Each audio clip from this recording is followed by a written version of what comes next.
Let's mukbang our fruits.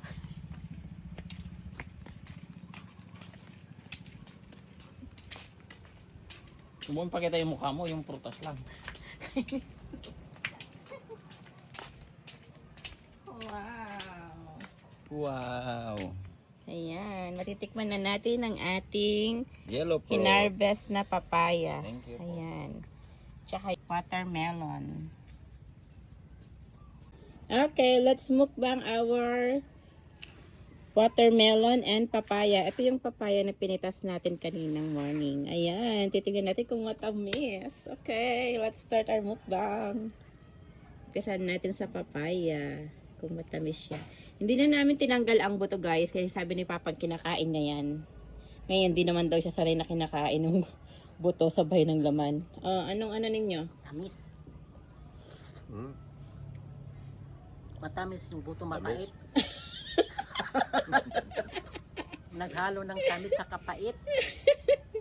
Ayan guys, so yun, mga tito, let's Sarap. eat. Ang tamis niya. Dara kayo para magpakita ko na nang kayo. Ang tamis niya. Ito ah. Mm. Ang tamis nga. Ang sarap. Ang tamis. Kasi yung pakwan. Tamis. Ang tamis po. Matamis kung kuan, hinog sa puno. Hinog sa puno to mga tito, tita.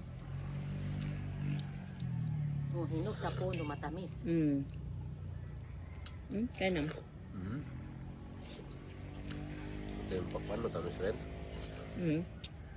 Matindi kayo nagkamali sa pakwan. Nakabahal sa pagbili. Ng pakwan.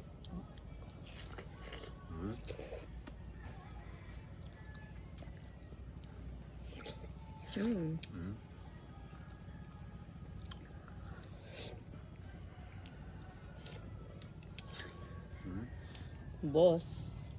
So yummy. Ay, agila babawasan tagawadala. At Try naman natin yung pakwan. Seedless sa kabila. May seed sa kabila.